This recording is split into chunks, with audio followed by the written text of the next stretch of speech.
Ano nga ba ang advantage ng night spear fishing?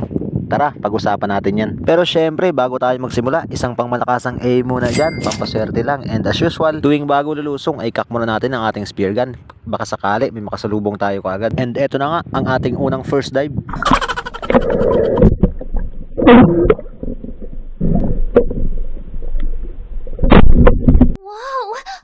Isdang mungit ang tawag namin sa ganitong klase ng isda. Ang tawag naman ng iba nito sa Tagalog ay labahita. Kadalasan talaga sa lasa nito ay matataba, bibihira ang payat sa ganitong klase ng isda. At ito pa nga, sa bandang unahan lang ng konti ay yung kasama niya.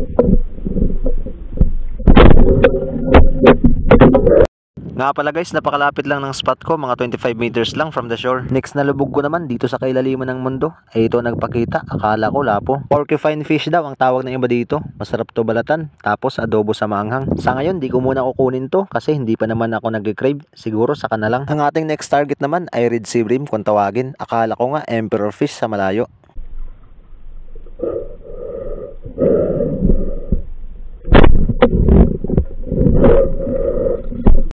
Ito ang isa sa mga advantage ng night spear fishing kasi tulog ang isda at hindi sila aware. Sobrang dali lang talaga kunin. Napaka close gap lang ng mga target at kung magising man sila ay hindi sila makakatakbo ng malayo. Pero syempre may exception kagaya na lang ng ilak at trevally. Ang mga ganong klase ng isda talaga ay malikot kahit sa gabi. Longfin grouper naman ang isang to, or sa Tagalog ay very common sa tawag na lapong tanga. Etong next target naman natin na ito ay napaka-controversial sa social media. Ang dami kasi nagmamarunong. Marami nagsasabing bawal daw ito hulihin. Kaya minabuti kong maghanap ng reference. Pero as of now, April 2025, is wala pa rin ako makitang legal basis na nagsasabing bawal ito. The parrot fish, or mas common sa tawag na mulmul. After ko matusok ang parrot fish, sinunod ko naman itong goat fish. Tawag ng iba ay timbungan, sa iba naman ay manitis. At ito pa sa bandang unahan, ang rabbit fish.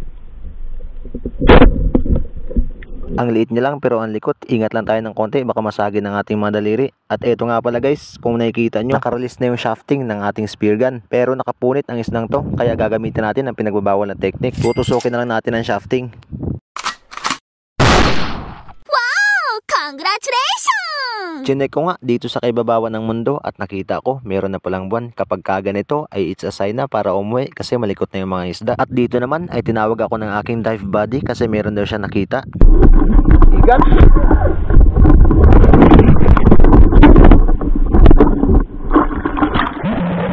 Igat ang address niya sa isdang ito. Pero ang tawag ng iba dito ay indong. And sa amin naman sa Bisaya is panangitan. Maraming koleksyon ito ang ating isang tropa na isa ring Spiro na may Facebook page na RB Touch Spear Fishing. Kaya naman mula dito sa kailaliman ng mundo, shoutout sa iyo RB Touch Aus Nuab.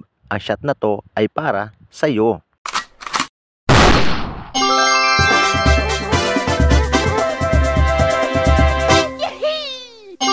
Aggressive ang isdang ito, kaya advice lang kung titira kayo, siguraduhin nyo talaga na sa ulo. Ito nga kung saan saan sinuot yung aming shafting. And para makasiguro, tinusok na ng dive body ko yung parating batok gamit ang kutsilyo para mamatay na agad. Sablay yung tira ko dito.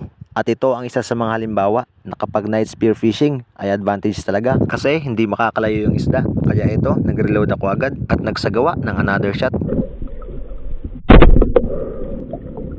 And another one, parrot fish ulit. Kaya naman mula dito sa kailaliman ng karagatan, ang shoutout na pangmalakasan ay para sa iyo, Dawin Su ng Kulyon, Palawan. Ang shot na to ay para sa iyo.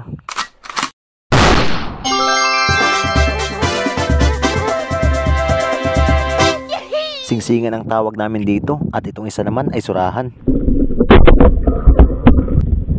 Another blessings na naman na nakauwi tayo ng safe mula sa kailaliman ng mundo. At ito nga pala guys yung lahat ng huli ko. Ito rin yung gamit kong flashlight, binalutan ko ng styrofoam. Diyan na rin nakatouch ang ating camera. Approximately mga 5 kilos ang nahuli ko na singsingan. And ito yung mga assorted, mga 5 kilos din. Maraming salamat sa inyong walang sawang suporta at sana'y nasulit ko ang nasayang na oras ninyo. Hanggang sa muli, babu!